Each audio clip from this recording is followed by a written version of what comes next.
I'm Bryan Post, and this is Win the Day with James Whittaker. You're listening to Win the Day with James Whittaker.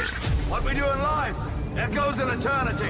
Broadcasting from Los Angeles, California. Here's your host, James Whittaker. Let's go. Hey winners, welcome back to Win the Day. The quote for this episode comes from French philosopher Simone Weil, who said, "Attention is the rarest and purest form of generosity." Today we welcome back one of our most popular guests, my good friend Bryan Post. Bryan first joined us in episode 228 to talk about what he calls love-based parenting. Clips from that episode have amassed millions of views, and we barely scratched the surface. You can find a link to that episode in the show notes if you missed it. Today we're going to pick up where we left off. Now, our aim is to help you enjoy a more rewarding and fulfilling relationship with your family, whether you're the parent or the child. For some background, Bryan is an expert in child behavior and adoption. Since our last conversation, he was named one of the most influential people in healthcare to watch. His latest project, Bondify.ai, is the very first AI-powered companion built to help families navigate childhood trauma.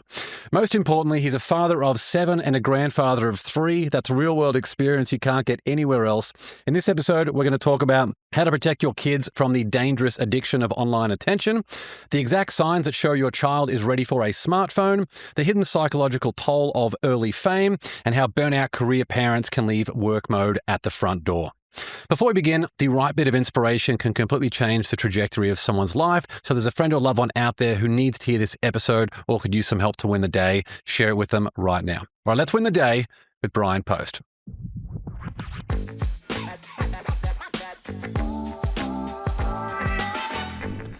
Bryan, great to see you, mate. It's great to see you, James. Thanks for having me. How's it feel to be back in the hot seat for part 2? Good, man. I'm ready. Awesome. Well, you did such a great job in the first episode. Obviously, the message has resonated with people all over the world. It's so good to see these conversations take place in the comments. And I feel like you can't reach 1 million views on a clip without getting people from competing sides. So Absolutely. How do you feel about these healthy conversations taking, it's a bit like everyone has an opinion when it comes to parenting, right? Oh, it's so interesting because I see more and more professionals in completely different areas. They're experts in all these different areas. And then all of a sudden they start talking about being a parenting expert and sharing their parenting advice. I find it very interesting. But I feel like conversation is how we grow. It's how we expand and how we should feel challenged. I mean, if you're not feeling challenged, then you're doing the same thing all the time. And so why not, engage in a healthy dialogue and go deeper into our understanding. Yeah, and you do a great job of that. Like, I want to acknowledge you for that, like engaging with people, even those that disagree with. It's, sometimes even someone might be a little bit harsh in terms of the way that they're communicating an opinion, but going in there is an opportunity to understand exactly how they're feeling. And then they come back a little bit more calmer and a little bit more rational after they realize they're talking to a human being who is interested in their opinion. Right. Everyone has an opinion and everyone's opinion matters. And we don't always have to agree. I love what Stephen Covey said, that we can agree to disagree. And I think that that's how we ultimately have the healthiest relationships. Yeah, absolutely. Well, do you want to give us a definition of love-based parenting just to catch everyone up from the last episode for those who missed it? So we have 2 primary emotions, love and fear. And most of our common parenting practices or tools and techniques are based in fear, and we don't realize it. And that fear comes from generations of negative conditioning. And so the things that we use, the timeouts, the consequences, the points and the rewards, behavior modification, those are fear-based practices, and we don't realize that they're fear-based practices. And love-based practice is really taking a different paradigm approach, and it really starts with us. It starts by focusing not on the behavior that your child is demonstrating, but by focusing first on your own internal reactions so that you can calm that reaction. And as soon as you do that, you can think more clearly, and then you can respond more effectively. So love-based parenting really is about seeking to have a deeper self-understanding of yourself so that you can understand your children differently, and not thinking that children are being willfully disobedient or defiant or manipulative. They're doing the best they can in any given moment. We all are. Your children, primarily when they're acting out, it's because they're stressed out. And typically our approach is to focus on the behavior, which is really a reflection of our stress, which then causes us to create more stress. So we wonder why children don't get better, or why our common parenting approaches don't work. We think it's because our children, as my dad used to say, are hard-headed. It's not because they're hard-headed. It's because what we tend to do is create more stress, which then suppresses the learning system. And therefore, the child has the same behavior over and over again. And the parents, the adults, are doing the same thing because they're stressed, because they can't remember what they did yesterday didn't work. If it worked, you wouldn't have to keep doing it. So we end up doing the same thing over and over, expecting a different result because we're stressed, because our thinking's confused and distorted, and our short-term memory suppressed. It seems like a lot of people confuse your approach with gentle parenting, this idea that kids essentially can get away with anything. But I feel love that. Yeah, I feel like a big part of your stuff. So we had Ellen Langer, the Harvard psychologist, on the show recently for a second time as well. And she mentions this idea of behavior always makes sense from the other person's perspective. So even when it comes time with a child, it's like if you want to be able to connect with that child, the first thing that you should do in her perspective is to understand that that behavior made that sense to them. So if you can try and put yourself in their shoes, then it's going to give you a much easier understanding of the why, which can then help determine your approach from there. Absolutely. And I think that, so at a neuroscientific level, the thing that is really important about behavior, understanding behavior, is that not only is behavior driven by stress, but it sends off a vibration which triggers our own stress. And so we only see negative behaviors. We only judge behaviors as negative that make us feel stressed, because your amygdala, your limbic system, is always looking for a threat. So when your child is misbehaving, your brain is perceiving that as a threat. So you're essentially making their behavior about you. But in reality, your child's behavior has nothing to do with you at all. It's about their experience. So one of the real simple things that I've always taught is ignore the behavior, to going back to what you're saying about the psychologist, ignore the behavior, don't ignore the child, because the behavior is being driven by the child's stress. It's being driven by the child's fear, by their overwhelm. But if you focus on the behavior, then you're going to end up being stressed yourself. So instead of that, try to understand what's underneath the behavior. What's driving it? Where's the child coming from? What's the challenge? What's the struggle? Get really curious. And as soon as you do that, not only do you suspend judgment about the behavior, but because you're now curious, instead of judging the behavior, you're no longer feeling threatened. And when you're no longer feeling threatened as a parent, you can relax. And then when you relax, you realize that no one's going to die. Most of the time, we judge behaviors as something that is like life or death. And it's just not true. Most behaviors demonstrated by children that parents, on average, that parents are dealing with are not that serious. But our brain and the stories that we have, the experiences we have, and our blueprints from our own parents and our grandparents and great-grandparents, those blueprints get activated and makes us think it's the worst thing in the world. And so then we overreact to things that really are not that serious. And so people a lot of times want to call that permissive parenting or passive parenting. I don't think it's permissive at all. I believe love-based parenting is actually a very aggressive form of parenting because it requires your active involvement and engagement and presence. See, most of the parent, you could very easily say time out. Time out is passive. I mean, that's you literally doing nothing in response to your child's need. Children don't act out because they want attention. Children act out because they need attention. So when you give a child a timeout, you're sending them away. That's as passive as it gets. And permissive, meaning you let them get away with it or you're just giving it to it, it's not that at all. It's that you're trying to soothe and regulate the stress underneath the behavior. And that's an internal experience. If you'll regulate that and not be focused on the behavior, then what you end up doing is you end up soothing the roots of the behavior. And then the behavior goes away. And so it's not permissive. I'm just not focusing on the behavior because I'm not threatened by it. I want to address what's underneath it. People think they're being stronger parents when it's like time out or here's an iPad to, amuse yourselves. Well, they think they're being stronger parents when they're being controlling. Yeah. And that's a dominant story in our society. And that's usually, I always say, when you're stressed as a parent, when you're trying to control, suppress, or change, because your brain is trying to eliminate the threat. I feel like, James, so much of what we have been taught when it comes to parenting is actually inverted.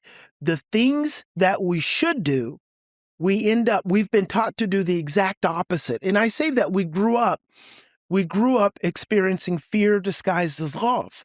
And so when your parents were yelling at you, or when your parents were hitting you or whatever, taking things away, and they say, I'm doing this because I love you, that had nothing to do with love. That was everything to do with fear, and it was about their own fear first. And so we've been deceived, if you will, into believing that these punitive, aggressive approaches with our children are about helping them do better. It has nothing to do with our children. It's about making ourselves feel safe. And until we get really honest with our own reactions, until we get really honest with how we're actually showing up in our relationship with our children, typically nothing changes. Discipline is such a big one. Obviously, there's a point if a kid is running across the road as a car approaches, you yell because it's important, you need to do that. But when someone is in the home, if there is a parent, say dad never raises his voice, but when he does, the kids take notice and they know that this is really serious. Now, it's not raising the voice necessarily to show that they're not in charge of their emotions, but is there time when you can raise your voice to be more strategic in terms of helping reinforce a behavior that's really important for the child to learn? That's an excellent question. And I want to speak to, first of all, you said discipline, and the definition of discipline is to teach, not to punish. So that's really important for us to understand, because if the definition of discipline is to teach, not to punish, and if you create stress, Joseph Ledoux, New York University neuroscientist, wrote a book called The Emotional Brain. He says, in times of stress, our thinking becomes confused and distorted, and our short-term memory suppressed. So if you truly want to discipline, then you have to have your child in a regulated state in order for them to learn, because otherwise they can't remember. So that's important. And then if you talk about a child running into traffic or whatever, there's nothing to do with, that's survival. There's no discipline associated with that. That's just survival. So you do what you have to do to be able to survive. But then when it's all said and done, you got to go back to teaching. And so if you, let's say, spanked your child because they almost ran into traffic, all you're doing is suppressing the learning systems, which is actually putting them at greater risk next time. It's not actually teaching them why they don't run into traffic. And I think that that's really important. Now, back to your question. It's all about energy. Alan Shore says the core of the self is unconscious and nonverbal, and lies in patterns of affect regulation, meaning it's not what you say, it's not what you do, it's how you feel when you're doing and saying it. I can raise my voice, and the energy is strong, but it doesn't have to be shaming. It doesn't have to be demeaning. It doesn't have to be threatening. It can be present. I can raise my voice and have a strong voice, and then you know what I mean. You're listening to me. You're paying attention. It's just because I raise my energy, but it's what I am intending to do with that energy and how I express that energy to you that makes all the difference. So yeah, you raise your voice. And my love-based parenting isn't about judging other parents. Love-based parenting is about reflecting on your own reactions. So if you yell at your child,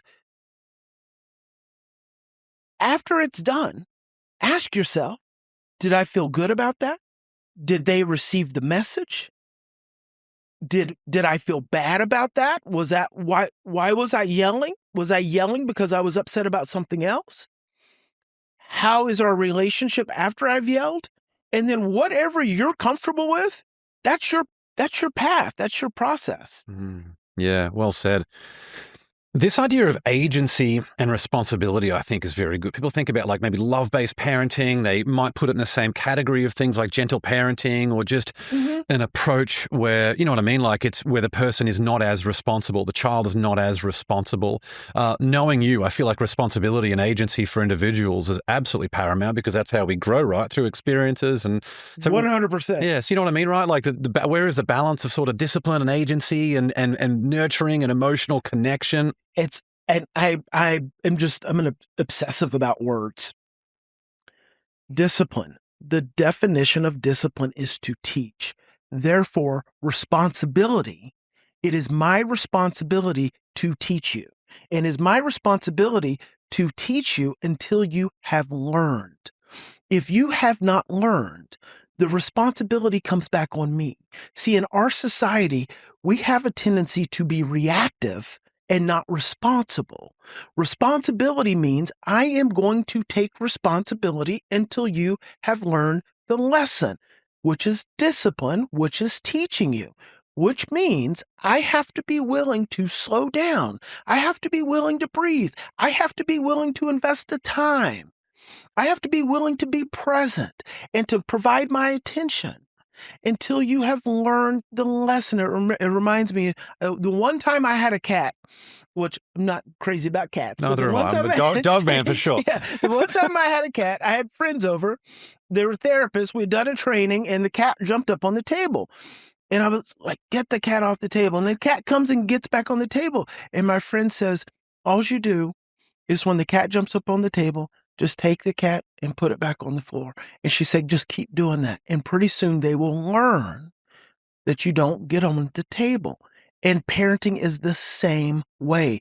If we're not willing to invest the time and the energy, see, a lot of our parenting, I call it lazy ass parenting, timeout, consequences, behavior modification. You don't have to, you literally don't have to get off of your ass to use those parenting approaches. There's no energy involved. So love-based parenting is actually very active because it requires us to take responsibility.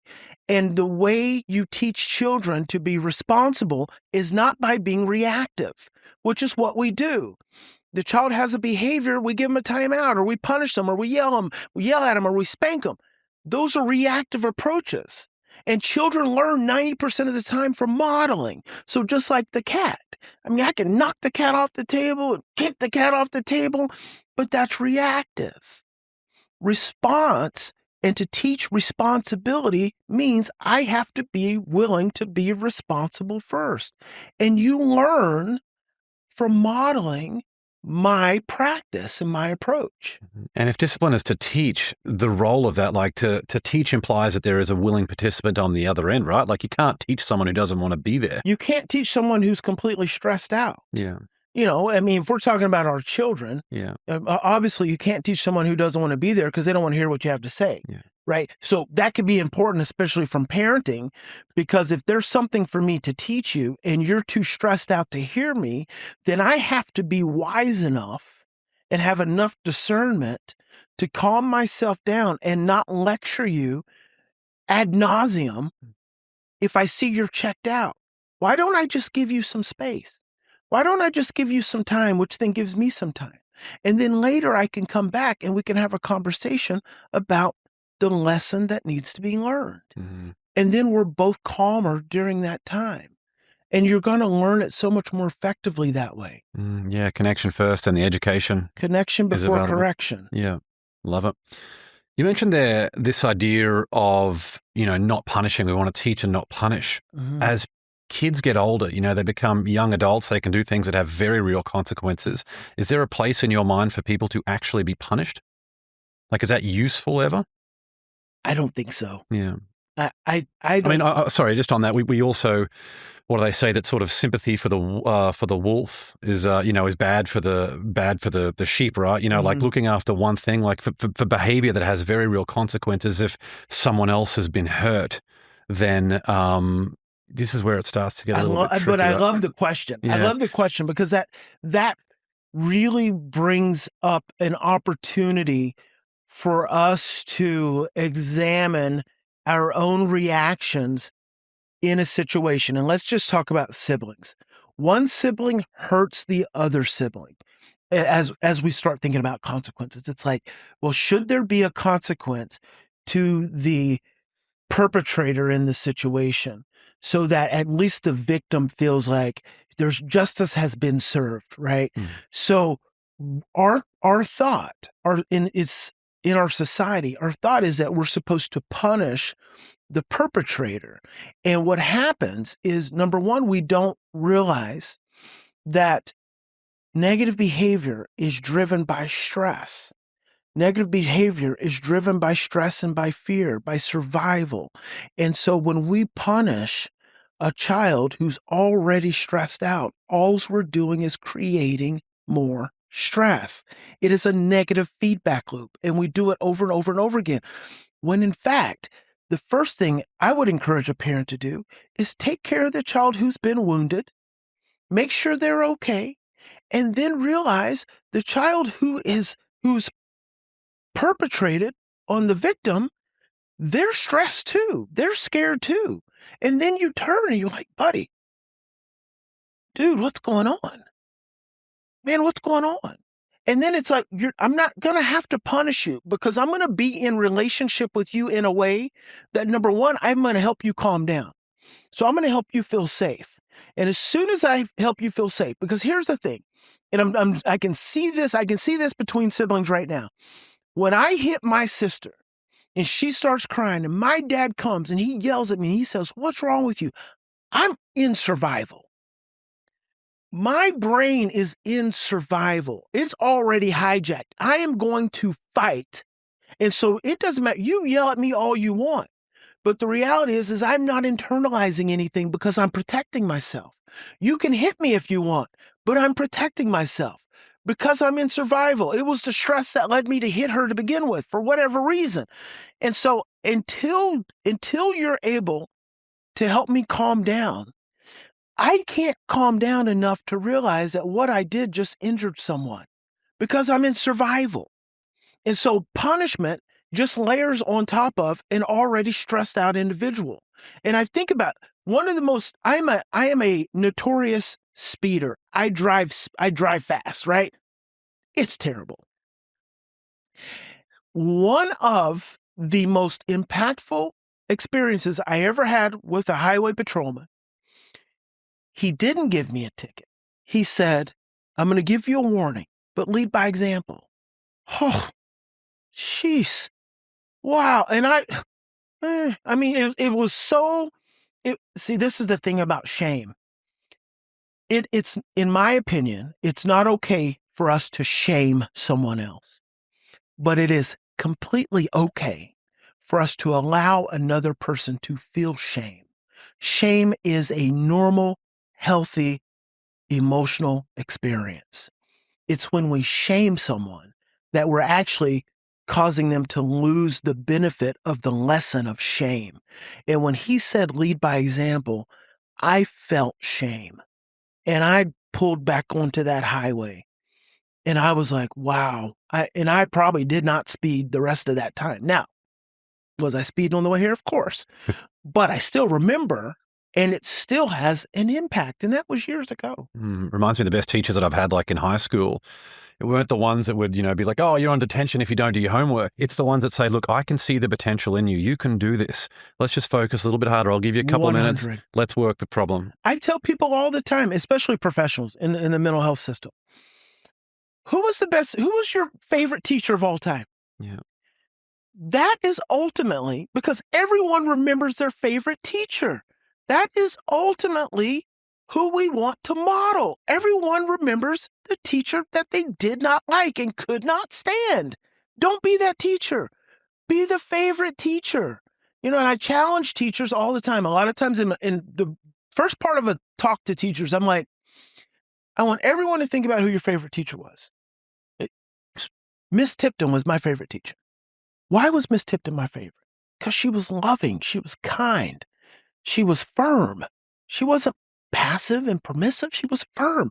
But man, she could whisper in my ear and put her hand on my back and whisper something. And oh my gosh, it would just touch me in ways that no other teacher could if you were like yelling at me or anything else. So be the favorite teacher to your child or to other children that you work with. It's interesting how the perspective on that can change, or at least it did for me. Like when I was in high school, my favorite teachers were the ones that I felt like they let me get away with more stuff, like I had a longer leash. Whereas growing up now and same as when I was young and you would go to like your friends' parents' houses, like the ones that I would enjoy the most, the ones that would let you get away with the most stuff. But looking back on it now that I'm older and now that I'm a parent as well, it's like, wow, the ones that I really like the most, the ones that saw the potential in you but gave you the firm boundaries, like you mentioned there. I think that's so important. Well, they're the ones you respected. Yeah, exactly. The parents that let you get away with stuff, you loved going over there because they weren't present. Yeah. They weren't involved, but you don't even really remember them. It was the parents who were consistent and present and loving but firm that you knew that you couldn't get away with stuff that I think about this. I mean, I grew up in a little town of 2,000 people, Mountain View, Oklahoma, and we had some dads that were like strict. I mean, like we were scared of these dads, but as an adult, I mean, I loved these dads. As I got older, I loved these dads. Like they were like so cool. But as kids, we thought they were so mean, but they weren't mean at all. They were just firm. And I love that. My kids, 7, 3 grandkids. I'm not the get away with it, laughy, playful dad. I'm just a serious dude. Like I'm always serious, but they all know that I love them. And that's the thing. Love doesn't have to be passive. It doesn't have to be like permissive. And I don't think love is any of those things. I believe that love is firm, and I believe that love is consistent and it's predictable, and it makes others feel safe. And I think that is the essence of love. Do you feel like your kids were more transparent with you based on the connection that you had with them as they were going through those sort of teenage, young adult years? 100%. It opens up all communication. And I'm going to give you an example. Yeah. We have a 17-year-old. Oh, she's our last child at home. 18 in August. You're on the home stretch. Oh man, it's so close. So close.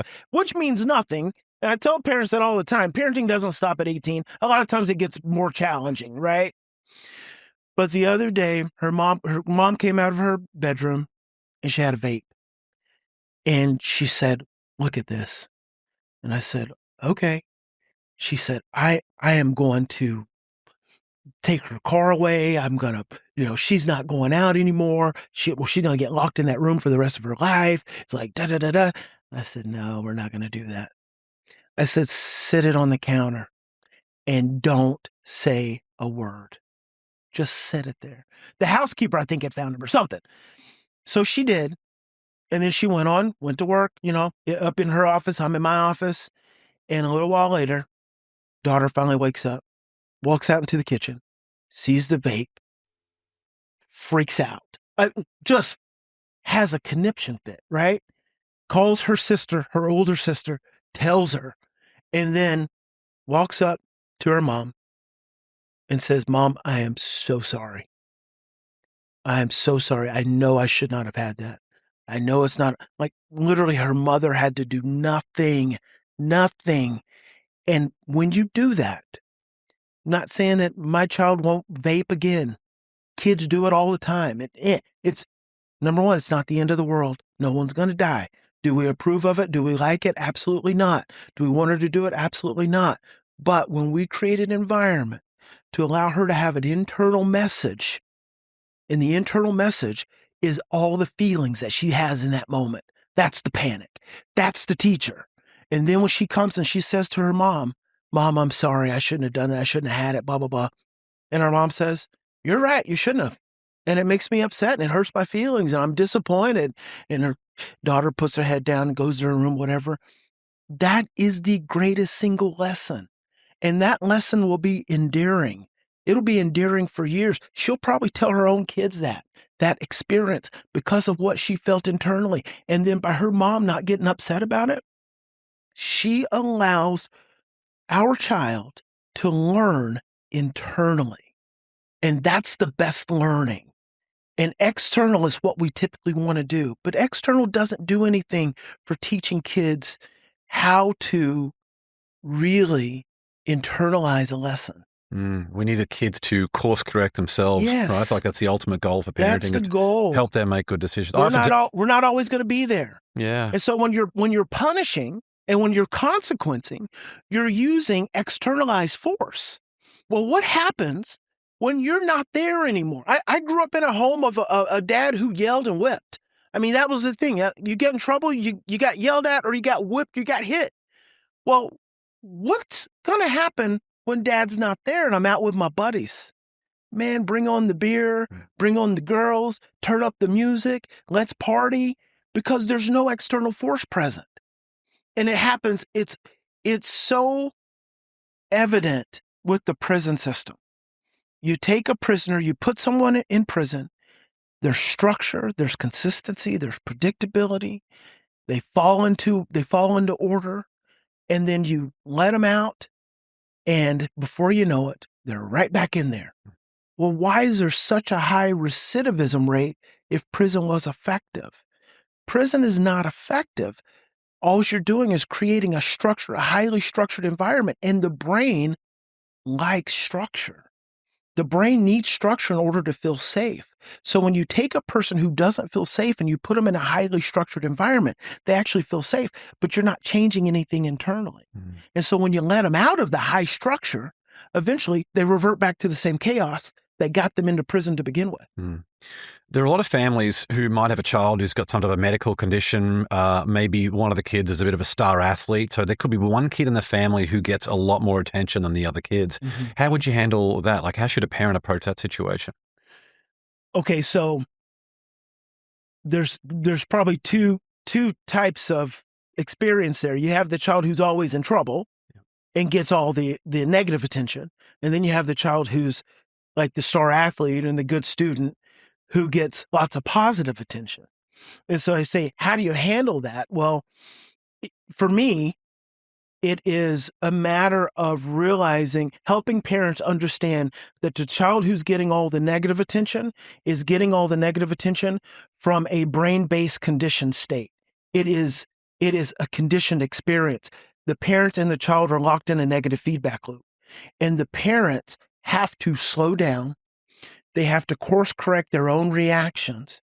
They have to realize that the energy that they're feeling towards their child, that negative energy towards their negative behavior, is a self-perpetuating cycle. And so I have to help them interrupt that pattern. And when they can interrupt that pattern, and what I want them to do is find a place within themselves and within their heart so that they can start loving their child instead of fearing them.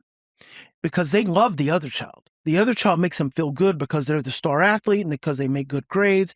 So the way they show up with that child is diametrically different than the way they're showing up with the other child. And so I want to help them understand that internally. And a lot of times, James, what has to happen is I have to help parents grieve. I have to help them grieve not only how they've been showing up, but help them grieve whatever struggles that their child has gone through that is leading to that negative behavior. And when I can help them grieve that, it's like a loss of their relationship, then it's like opening up their heart to restore the possibility for that relationship to be healed. And then you move from there. What if the next 50 days determine the next 50 years of your life? I've spent 10 years interviewing the world's top performers, Navy SEALs, Olympic gold medalists, billion-dollar founders, asking them a simple question. What's the one thing you do to win the day? Those answers are now yours in a free ebook called 50 Ways to Win the Day. 50 battle-tested actions from ordinary people who use them to become extraordinary. Are you next? Let's find out. Download your free copy at winthe.day/50 ways or click the link in the show notes. We had Graham Weaver on the show who spoke about I asked him the question of what's the one piece of advice you would give your 18-year-old self. And he said that when you're young, you're so busy thinking that the world is an external game. But I wish I could tell my 18-year-old self that it's actually an internal game. So it's going to present itself as an external game, but you need to think about it as an internal game. In a world of social media, everyone wants attention, likes, followers, all these different things, a bit of a popularity contest, self-worth, all those things are measured by these vanity metrics. It just is horrible to see, high school kids and younger who are paying such close attention and attaching their self-worth to those metrics. What can parents do to help those kids recognize that this external attention isn't all it's cracked up to be? That's such a good question. And I when you state it, the first thing that gets triggered for me is that the attention from the likes and the followers and all this stuff, that's very much dopamine engaging. So it's engaging our dopamine system. It makes us feel good. And the thing that happens and is happening over the course of our obsession with social media is that we are losing the experience of feeling good together. And so when you say, what can parents do to help support their children not needing all that attention? Get back to having loving, supportive communication with your child. Get back to engaging with your child. Get back to listening to your child. Get back to hugging your child, giving them affection. And 20 years ago in Newsweek, there was a statistic, and it actually was 25 years ago. I've been doing this a long time. There was a statistic 25 years ago that the average amount of quality parent-child attention was 10 to 12 minutes a day. That was 25 years ago. With the existence of cell phones and social media, what do you think it is now? It's probably from seconds to minutes. And then we wonder, it's like everyone wants to address the behavior. Staying on the phone and staying on social media is nothing more than a behavior. We have to address the root. What is the root? Well, if you as the parent are not engaging your child in something that is meaningful, something that is fun, something that is connective, then they're going to go engage in it somewhere else. So how can we put our own phones down long enough to create opportunities for our children to want to put their phones down so that we can spend time together? And so that actually feels good. So much of parent-child relationships don't feel good.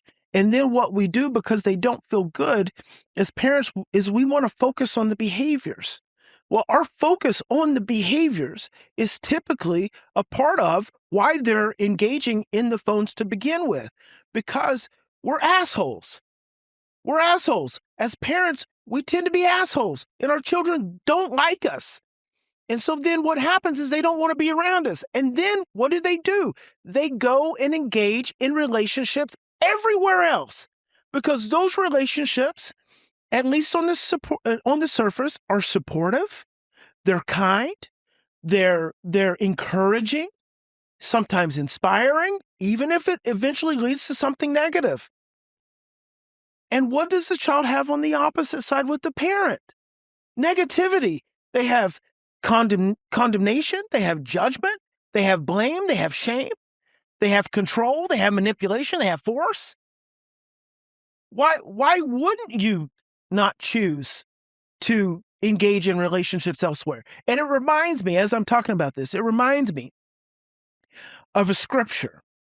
Spare the rod, spoil the child. And I think that we can probably apply that scripture to this same conversation.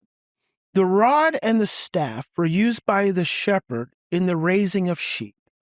The rod was, in biblical times, about a 3-foot club. It was used to protect. The staff was used to pull the sheep back into line when they stray. The shepherd is the protector. And so somewhere along the way, we perverted the scripture to mean spare the rod, meaning spare a child guidance. But we perverted it to mean spare them punishment, hitting. The shepherd never beat his flock with the rod, because if the shepherd hit the sheep, they're going to stray. And if they stray, they're going to go into the woods and get eaten by the wolves and the coyotes. Spare the rod, spoil the child means spare a child guidance and they will be spoiled to the ways of the world. So if you don't guide them. And so we have continued to pick up the rod and use it against our children in a punishing way, in a threatening way, in a harmful way. And what that has done is led our children to stray. And they can stray into social media. They can eventually get manipulated by the coyotes and the wolves, which are the child predators and the sex traffickers and the people doing drugs. And then we lose them. And it starts so young, and especially with teenagers. Parents end up creating so much hostility in their relationship with their children. By the time their children hit adolescence, there's no connection any longer. So then they start to find that connection with other stressed out adolescents. And the adolescent brain is a stressed out brain. And then that group of adolescents, now all stressed out, all together, all connected to one another, go out and try to soothe themselves. And it happens over and over and over again. And then we get stressed out as parents because now our children are out with other kids, acting out and smoking and drinking and vaping and doing all the stuff they're not supposed to do. And instead of becoming more loving, more supportive, more engaging, and attracting them back to us, we actually do the very things that push them away and that pushed them away to begin with. Mm. When young kids talk about watch this with their parents, at times it can be quite annoying and just how persistent it is. Mm-hmm. Watch this. What do the kids really need at that point? And should you put parameters around it? Like, is it obviously you don't always want the kid to be able to only perform or have fun if the parent is giving them their full attention. So what is it that those kids need and how should parents handle it? They're needing oxytocin. They're wanting oxytocin. When a parent is watching a child and a child knows that they are being watched, they are literally releasing oxytocin in their brain. And oxytocin is the love hormone. It's the anti-stress hormone. So if you're watching me and I'm entertaining you, it feels so good to me. So it's such a good exchange. But in our stressed out society with parents who are tired and multitasking and working and on their phone, and a child who is naturally wanting them to watch and watch and watch, the parent ends up giving half attention. I'm watching, buddy. Oh, that's so good, buddy. I'm watching. Oh, man, that's good. And then the child's like, watch me. Because the child's cup is not getting filled. It's only getting half full. So they keep demanding because their brain is needing that soothing and that neurochemistry circulation that they should be getting reciprocally through mirror neurons that the parent's not giving because they're giving them half attention. And so until the parent puts the phone down and turns around and gets fully present and says, I'm watching. Oh, that's so good. Do that again. Oh, that was a good one. Do that again. And then all of a sudden the child's like, I'm tired. I don't want to do it anymore. Okay, bud. Now the parent can go back to their own entertainment and doing whatever they were doing. But you got to fill the cup. If you don't slow down and fill the cup, they're going to keep having the need and the demand. And it's not, I say all these things, James, and I say everything that I say is really simple, but it's not easy. It's this love-based parenting thing is probably one of the most difficult things that you'll do as a parent because it is requiring energy. It is requiring time. It is requiring presence. And a lot of times it goes completely in the face of how we were raised in our own homes with our own parents. My parents were physically present, but they were not emotionally present. They were emotionally absent. They worked hard. They came home. They were exhausted. And they didn't have a lot of emotional availability for us as kids, but they had also not been raised that way. My parents were parentified growing up. They were looking after their siblings. So they didn't have a parent who was emotionally present. And so when parents hear my love-based message, the first thing they feel is defensive because they feel internal guilt, like they're not doing it good enough. You're doing fine. The fact that you're even listening to the message tells me how awesome you are, right? But can you do better? Can you hold yourself accountable enough to be really present? That's all it is. It's a self-correcting message. It's not about blaming anyone or judging anyone. It's just about encouraging us as adults and as parents to take responsibility and to self-correct when we know there's places that need to be corrected. And then our children learn from that. Love it, because that's an easier hill to climb, I feel like, right? It's not saying, hey, go out there and be the best parent in the whole world, or try and be the parent of the year. It's like, cool, you're doing great right now. Let's look at a couple of other things that we can do to, I love that you say that, because I encourage parents to go out and screw up as soon as you can. I want you to go mess up. Go yell at your kid. Look forward to them. When you get home, look forward to your child doing something so you can just lose your ever-loving mind. Just freak out on them. And then once you've freaked out on them, and I mean give it all you got, then stop, take a few deep breaths, and ask yourself, what could I have done differently? And then next time, do it differently.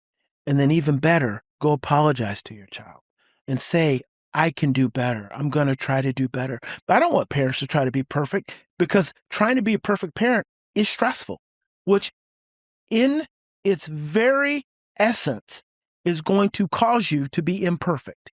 So start out being imperfect. Realize that you're imperfect and realize that you can always get better. There'll be a few parents out there watching tonight who say, challenge accepted. Let's see what happens. So a lot of households these days have two working parents. The cost of things has gone up a lot. We're in a bit of an affordability crisis all around the world.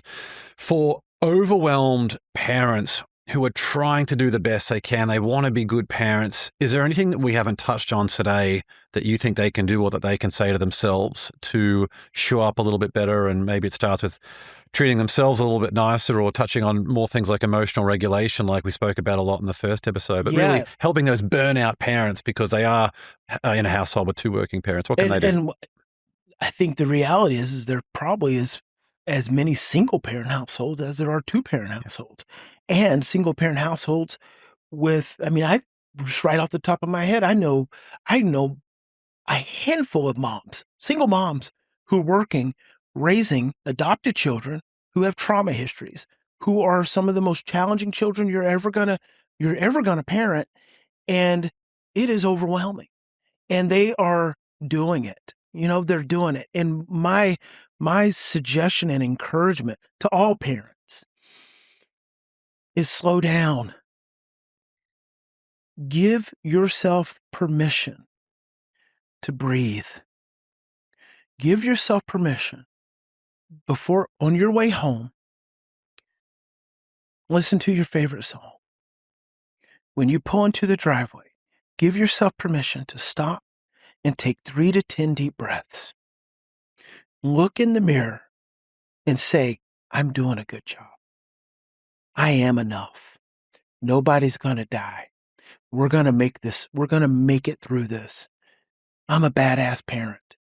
Because if you're listening to this podcast, you are a badass parent.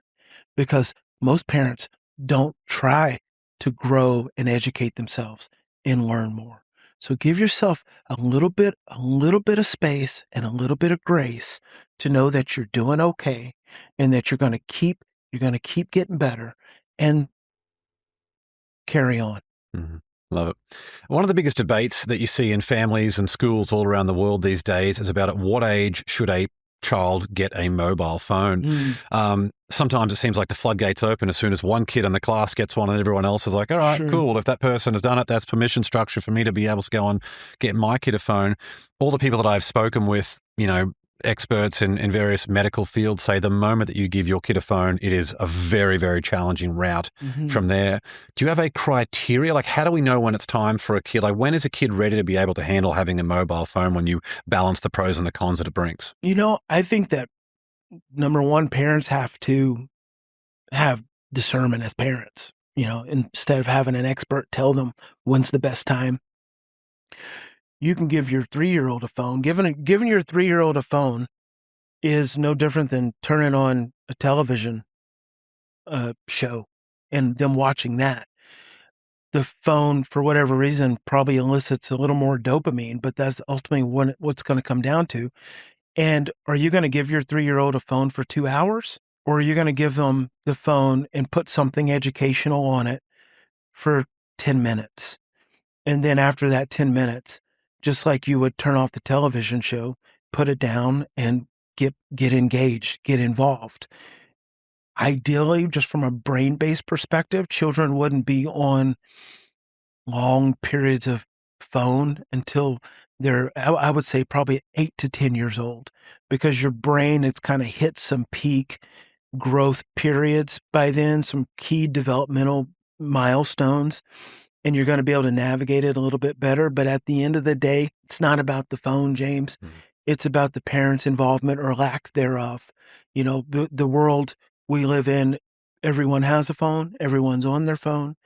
And before we start obsessing about when our children should or shouldn't have phones, we need to reflect on how we handle our own phones. When do we put our own phones down? When do we keep our phones off the dinner table?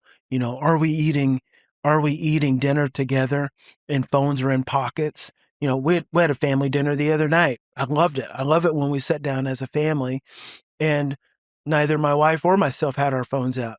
My daughter had her phone on the table. I don't care. She picked it up and looked at it a little bit, but as long as we're talking, and she started me doing this thing called high-low buffalo, where you talk about a great thing of your day, a low point of your day, and a random thing of your day. I bring that up more now, and let me tell you, when she first brought it up, I was like, oh, God. It's like all this transition I had to go through. Oh, really? And then that hurt her feelings. And then I thought about it. I'm like, that is a really cool thing, actually. And so now I'm like, hey, let's high-low buffalo. And as long as we're engaged and we're talking about something, she never picks the phone up. I don't have to say, no phones on the table. Yeah, I feel like that's just such controlling adult behavior that we just have to get back to being self-reflective. We have to look at how we're showing up as individuals in relationship with those around us, especially our children. Before we start condemning and criticizing our children, take a moment and reflect on where you're at. What are you doing with your child instead of them being on the phone? And then I think you can figure it out. Mm. I want to be clear on this. So if your daughter then had overuse of the phone at a time when you wanted her to be more present, that's when you'd not put your foot down, but that's when you'd point it out to be like, hey, can we put the phone away for a few minutes just so we can be present as a family? Just, hey, I want to talk to you for a minute. Can we set the phone down? And if you do it in a way that's not overwhelming, hey, put the phone down. Okay, now I'm back in asshole mode, right? But if I say, hey, I got something I want to talk to you about. I want to see your eyes. Beautiful brown eyes. Oh my gosh. My daughter has brown eyes. So, she's going to put it down and I'll give her a moment to transition. If you say, put the phone down and you're especially I have a teenager, they put it down. I go, what? Right? They have to transition. We get hijacked by that kind of behavior because it triggers our old blueprints. Take a deep breath and relax and be grateful they put it down. Give them a moment to transition and then say what you got to say. Engage. And maybe if we go back to thinking about the average amount of quality parent-child attention, maybe 2 minutes is a real win for you and your child. And then you can build on that. Don't try to go for a home run and get 10 minutes, your own spouse may not want to spend 10 minutes of quality time and attention with you, much less your child, right? So go for small victories. Love it. The number one occupation that kids want to have these days is content creator. They see these people online, YouTube millionaires at the age of 14 doing basically things that don't require a huge amount of skills. It's an interesting thing, this journey of life, is that when you're young, you would do anything you could to put yourself in someone else's shoes, but you have so little context of what's going to happen in the future. Something that sometimes, there's a quote that I love. It says, sometimes not getting what you want can be the greatest luck of all. It's only when you realize down the track, oh, wow, that would have been, really, really bad if that actually had have happened. How can kids, first of all, handle this idea of seeing all this stuff of other people who seem to have things so easy? Like, how do they reconcile that in their own mindset in terms of how they should think about their own life and how they should apply it themselves and what direction they want to go down, as well as parents? Like, is there any information for parents to be able to handle those and navigate those conversations with their kids? That's a great question. It reminds me of something my friend Russell Brunson said. He's a highly successful entrepreneur.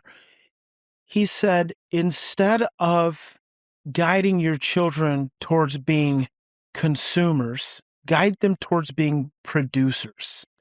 And if you think about in this society of, I don't know, with kids, they see all the influencers and then they want to be content creators. I don't know that that's any different than as a kid, I saw the professional football players and I want to be a professional football player.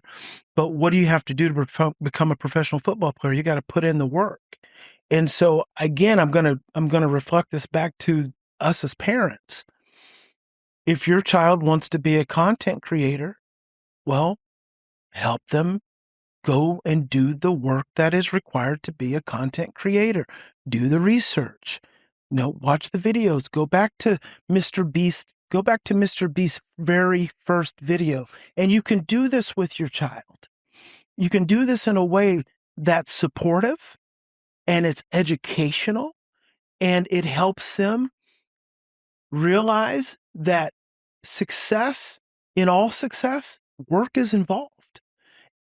But you can let them come to that through a process of just guiding them. And we don't have to be afraid. We don't have to be afraid of social media. We don't have to be afraid because our children want to be influencers and content creators. The thing there is being afraid. Stop being afraid. There's nothing to be afraid of. Just support them right where they're at. Encourage them right where they're at. And 9 times out of 10, when they do one video, they're going to realize how difficult it is. And then it's like, oh, well, maybe I don't want to do that after all. Well, the win is that you supported them. You supported them in taking a shot to do whatever it is they wanted to do. Then they get to have a repetition that says, maybe I don't want to do this. And then they go out and they start thinking about something else they want to do. It's like we just get so scared as parents instead of just loving and supporting. So well said. I really, really love that. Thank you. I've seen that a lot with my 7-year-old. Like the moment she realizes the work involved, it's like, oh, it just takes away the desire for that one thing. And then the things that she really loves, gymnastics is something right now that she's just obsessed with. I don't need to do anything for her. She cartwheels and handstands everywhere. Isn't that perfect? That's amazing. Beautiful. Then she goes and does it herself. Yep. Exactly. Yeah. Last question before we wrap up. For the parent who feels like they've already ruined their relationship with their teenager, what can they do today to take the first steps to repairing that? Oh, I love that. There's no such thing as a ruined relationship because it's a brain and body based state is always available. So a parent just has to slow down, evaluate their role, be really honest in evaluating your role in your relationship with your child as it exists right now. And ask yourself, I'm going to make this even more simple. What are 3 things? I'm going to make this so simple. What are 3 things today that you can do that will create more joy in your relationship with your child? And what are 3 things that you're doing today that are creating more stress in your relationship with your child? Do more of the 3 things that create joy and do less of the 3 things that are creating stress. And if you'll do that for a couple weeks, stop trying to force it. Don't force it. Give them space, especially teenagers. If you'll do more of those 3 things that create joy and less of those 3 things that create stress, you will start to see the relationship shift. And over time, prolonged regulation, being calm, being fun, being connected is what restores relationship. And in truth, a strained relationship is actually the greatest opportunity for the strongest relationship. Because when it's been strained, when it can be restored, it'll be even stronger. Great note to finish on. There are a bunch of ways to connect with Bryan, and we'll link to all of these in the show notes. You can follow him on Instagram at Bryan Post Official, visit his website, bryanpost.com, and download his new app at bondify.ai. Again, all that and more will be linked in the show notes. I'm a big fan of yours personally and professionally, so thanks so much for coming on, mate. We'll have to get you back on for a third episode. Would love to. Thank you, James. Thanks for joining me on another episode of the Win the Day podcast. We want to hear your thoughts on what we covered today, so drop a comment on the YouTube version of this episode with your favorite takeaway, any questions you have, or what actions you'll be taking as a result of what was shared in this episode. And if you found value in the Win the Day podcast, leave a 5-star rating on Spotify and Apple Podcasts. You'll find a link to both of those in the show notes. It'll only take you a few seconds, and more ratings really helps other people discover the show so they can get the mindset upgrade they need, and we can bring more winners into the Win the Day movement. That's all for this episode. Get out there and win the day. Until next time, onwards and upwards, always.